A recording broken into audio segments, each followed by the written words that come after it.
BJP ने मध्य प्रदेश और छत्तीसगढ़ में खास चुनावी रणनीति के तहत आज चुनावों की घोषणा से पहले ही उम्मीदवारों की पहली लिस्ट जारी कर दी है। मध्य प्रदेश में 39 और छत्तीसगढ़ में 21 उम्मीदवारों की लिस्ट जारी की गई। मध्य प्रदेश और छत्तीसगढ़ चुनाव के लिए बीजेपी ने अपने उम्मीदवारों की पहली लिस्ट जारी कर दी है। मध्य प्रदेश में 39 और छत्तीसगढ़ में 21 उम्मीदवारों के नाम का ऐलान किया गया है। इससे पहले बीजेपी ने अपनी केंद्रीय चुनाव समिति की बैठक में अहम रणनीति पर चर्चा की थी और उसके बाद ये उम्मीदवारों की लिस्ट सामने आई है। बीजेपी ने मध्य प्रदेश और छत्तीसगढ़ विधानसभा चुनाव के लिए पहली लिस्ट जारी कर दी है। मध्य प्रदेश में जहां 39 उम्मीदवारों के नाम का ऐलान किया गया है, वहीं छत्तीसगढ़ के लिए 21 उम्मीदवारों के नाम की घोषणा की गई है। इससे पहले बुधवार रात को बीजेपी केंद्रीय चुनाव समिति की अहम बैठक हुई। इस बैठक में प्रधानमंत्री नरेंद्र मोदी, गृह मंत्री अमित शाह, बीजेपी अध्यक्ष जेपी नड्डा समेत तमाम केंद्रीय चुनाव समिति से जुड़े बड़े नेता शामिल रहे।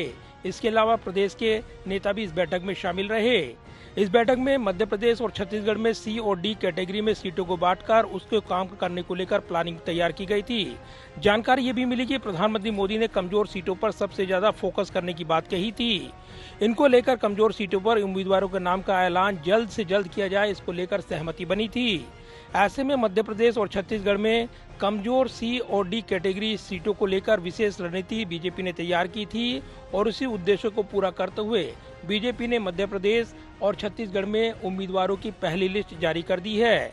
सी कैटेगरी की सीटें वैसी हैं जहां बीजेपी 2 से अधिक बार हारी है और जब जीती भी है तब वोट का अंतर काफी कम रहा है। वहीं डी कैटेगरी की सीट वैसी सीटें हैं जहां बीजेपी कभी नहीं जीती है। ऐसे में इन सीटों पर सबसे ज्यादा फोकस किया जाएगा। मध्य प्रदेश का सबसे ज्यादा फोकस बीजेपी का इस वक्त चुनावी मुकाबले में देखने को मिल रहा है। मध्य प्रदेश में खुद गृह मंत्री अमित शाह चुनावी कमान संभाले हुए हैं। प्रदेश में 27 सीटें पिछले चुनाव में ऐसी रही थी जहां पार्टी 1000 से कम वोट से हारी थी, इसलिए यहां सबसे ज्यादा फोकस करने के लिए कहा गया है। इसके अलावा बीजेपी केंद्रीय चुनाव समिति की बैठक में प्रचार को लेकर रणनीति और साथ ही विशेष तौर पर उन सीटों पर विशेष फोकस करने पर सहमति बनी है जो कि लंबे समय से अलग अलग समीकरण को साधती नजर आई हैं। यही वजह है कि इस बैठक में छत्तीसगढ़ में डी कैटेगरी की 5 सीटों को शामिल करते हुए प्रत्याशियों के चयन पर सहमति बनी है। देखिए, भारतीय जनता पार्टी हर चुनाव को गंभीरता से लेती है और गंभीरता से चुनाव लड़ती है।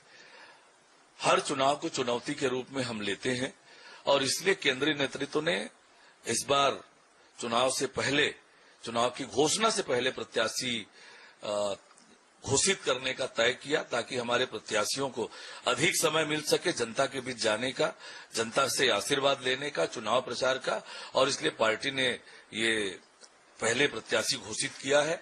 निश्चित रूप से जो सूची जारी हुई है उसमें एक तरफ जहां युवाओं को पर्याप्त स्थान मिला है, महिलाओं को पर्याप्त स्थान मिला है, वहीं अनुभवी और दिग्गज नेताओं को भी इस सूची में स्थान मिला है। निश्चित रूप से इन प्रत्याशियों को जनता का आशीर्वाद मिलेगा और छत्तीसगढ़ में कमल खिलने का मार्ग प्रशस्त होगा। चर्चा ये भी है कि अब छत्तीसगढ़ और मध्य प्रदेश में बाकी उम्मीदवारों के नाम को भी जल्द से जल्द फाइनल कर बीजेपी राजनीतिक बढ़त बनाना चाहेगी। जाहिर है, लोकसभा चुनाव से पहले विधानसभा चुनाव का दंगल होना है। 5 राज्यों में होने जा रहे इस चुनावी मुकाबले पर तमाम नजरें लगी हैं। ऐसे में मध्य प्रदेश और छत्तीसगढ़ को लेकर बीजेपी ने विशेष रणनीति तैयार की है और उसी के मुताबिक उम्मीदवारों के पहले नाम को लेकर पहली लिस्ट जारी कर दी गई है। कैमरामैन विदर्भ के साथ प्रदीप कुमार, टोटल न्यूज़, दिल्ली।